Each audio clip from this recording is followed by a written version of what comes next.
Napakaswerteng araw pong muli sa inyo lahat, mga kasim like-minded, mga kapatid. Kamusta po kayo? At ito, nagbabalik tayo sa ating panibagong vlog tungkol nga po sa Jesus, My Autobiography. Ayan. So yun po, no? Last time, nandun tayo sa topic na Embrace Equality. At ngayon naman po, nandito na tayo sa topic ng title ay Choosing Your Path. Kaya tara po, umpisa na po natin.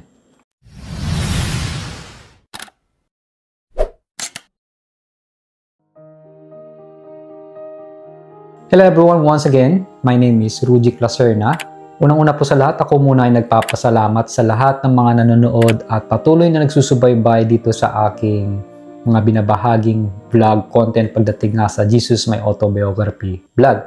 Hindi lang yun, pati na rin sa mga TikTok, no, mga followers natin na nandito na nanonood na rin ng spiritual ng mga vlogs content na ginagawa ko, na which is lahat.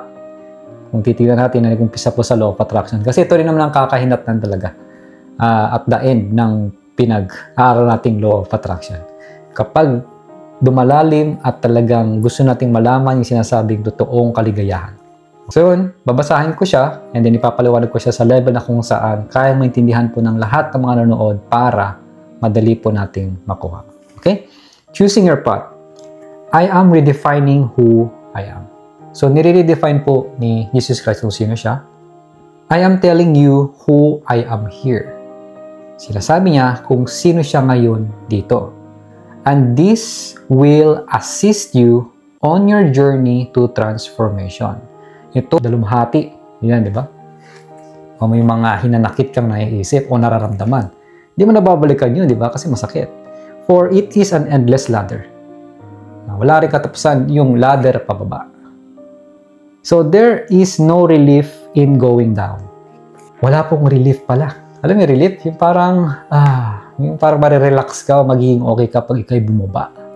Yan. You only go back through all the old issues and fears of the past and the thing that are driving you. Yeah. So, the more na ikaw ibababa sa ladder mo, ang mangyayari lang sa'yo ay pagdadaanan mo ulit lahat ng mga dati mong issues na sa buhay, mga kinakatakutan mo, yung mga nakaraan mo, at mga bagay-bagay na nagdadrive, will drive you crazy. Yung meron nga, di ba? If you continue up into the light, ayan, you are relieved of your burdens. And your journey gets easier and easier. Galing, no? So, yan. Kumbaga, naman, kung tutuloy natin ang pag-angat, kaya nga sabi ko sa inyo, na kung may mga times man na natatagalan akong mag-upload, ay hindi po sana maging hadlang ito na pigilan niyo yung sarili niyo na hindi magtuloy sa pagbabasa ng libro, pakikinig ng vlog ko ulit, na ulitin niyo ulit panoorin yung mga dati kong vlogs, and then magbasa kayo ng kung anong kailangan basahin na nakakatulong sa sarili niyo. Keep going up the ladder. Never stop na maging stagnant ka na, okay na ako, ito na ako. No, continue. Continue tayo. Akala kasi natin minsan hanggang dun lang, pero laging always meron because it's infinite. At walang katapusan ang kagandahan na mangyayari sa buhay natin. Meron at meron at meron lagi. Okay? Sabi ni Jesus Christ, so I would like you to think about these two images. So, isipin daw natin yung dalawang image o picture na to. Habang binabasa ang librong to. I would like you to think about which way you are walking on the road. Okay, isipin niyo daw po kung saan kayo naglalakad sa daanan na ito. For you only have two choices.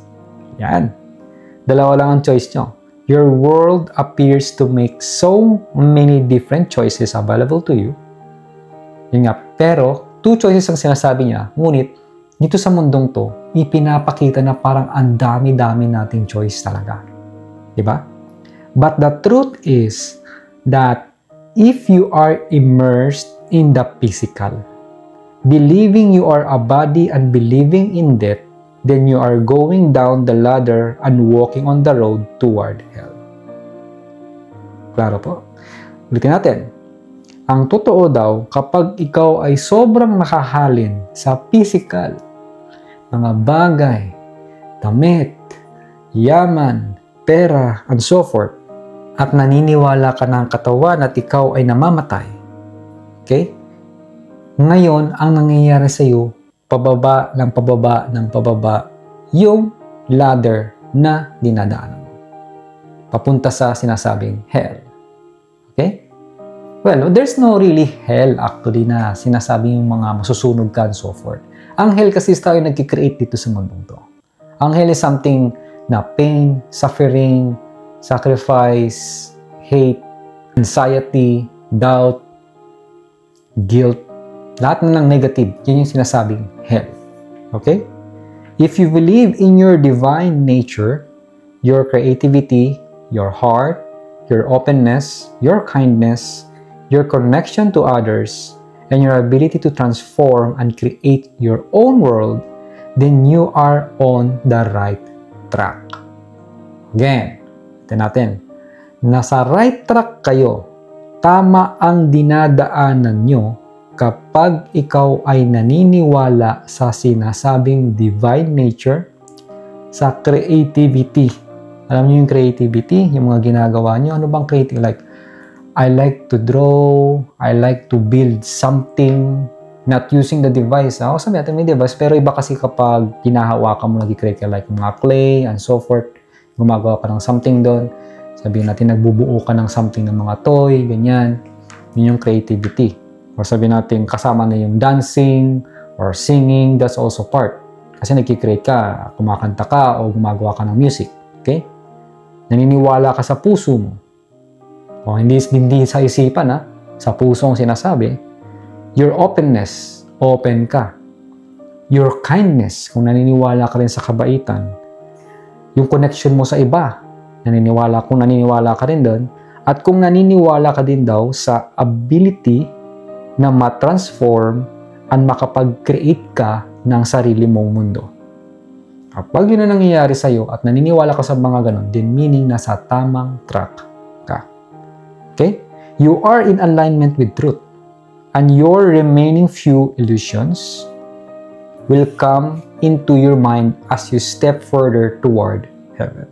So, ibig sabihin na kapag ikaw ay naka-align talaga sa truth, yung natitirang mga ilusyon, mga dati mong pinapaniwalaan na hindi naman totoo, ay pupunta sa isipan mo, ngunit mag-step over ka na sa kanya. Kasi papunta ka na sa taas, hindi mo na siya mapapansin, hindi ka na niya mapipigilan, hindi na yun magbibigay sa iyo ng bother. Okay? Dahil ang untruth is not compatible with heaven. Clear po? Ang untruth, ang hindi totoo, ay hindi po compatible sa sinasabing heaven. Okay pa tayo? Okay? The ladder requires you to become lighter. Meaning, ang hagdanan, ang required niya, ikaw ay maging magaan. Light o mas maliwanag. Diba? Lighter, light yung mabagaan, or lighter, ito puti, nagiging maliwanag ka. Okay? And lighter. You cannot step into the higher realms when you carry baggage that is unnecessary. Okay? Meaning, hindi ka makaka-step up sa taas kung maraming gumugulo dyan o marami kang bit-bit sa isipan mo. O nga naman, sabihin natin, akyat tayo sa hagdanan. Wala akong bit-bit na kung ano-ano. Ikaw, ang dami mong bit-bit. Merong nakatali dito, meron dito, meron sa kamay, meron dito, meron ka pang bag na nakalagay dito sa may parang ulo, aakyat ka, ang hirap-hirap, marami pang naka-belt dito sa katawan mo, aakyat ka. So, yun mas madali makaakyat sa taas. Kung marami kang bit-bit dyan, from ulo hanggang katawan, na hindi mo nire-release. Siyempre, ako yung taong walang bit-bit, mapapataas. Kaya nga po, dati, meron din ako napanood niya na hindi ko siya nagets itong una. Si Dan Peña. After si Dan Peña kasi mahilig magmura na na bilyonaryo. Pero ito yung i-connect ko doon sa dito. Sabi niya, look at this picture. Yung picture, isang bisikleta na sobrang daming bit-bit sa likod. Sabi niya, yung picture na yan is from Philippines. Sabi niya ganun. Look at this person. Mahihirapan siya sa buhay niya dahil until now, he have a lot of baggage in his life. Hanggat hindi nyo tatanggalin yung mga baggage o yung iniisip nyo o yung binibigyan nyo ng value kasi sabi nyo parang importante sa iyo yan na pinutuunan mo ng matinding pansin, then hindi ka talaga makaka-move forward. Yan. So yun po yung connected doon. Nasabi ko, okay, it makes sense. Ito, lalo nag-make sense nga, paano ka nga ba makakaakyat sa taas ng hagdanan kung puno-puno ka nga ng bagahe dyan sa isipan mo? Alright? Okay, so doon po nagtatapos yung content natin for today. And yung mga magiging next na topic natin, maganda, Chapter 8, Enlightenment na. Yan na, Enlightenment. Nakaka-excite. Konto. Galing parang kailan lang, Chapter 8 na. So yun, once again, my name is Rujic Lacerna. Sobrang salamat po muli kasi ito, pinakinggan nyo to at nanood po kayo. And naniniwala po ko na may panibagong muli kayong aral na tutunan dito sa vlog na ito. So ulitin ko lang po, hanggat wala pa po akong vlog, pwede nyo ulitin yung vlog na ito. Or di kaya panoorin nyo po yung iba ko pang mga contents na makakatulong po sa inyo para kayo ay ma-remind ulit. Once again, my name is Rujic Lacerna. Maraming salamat po. Ingat kayo palagi and God bless us all wherever we are. Thank you po. Thank you. Thank you.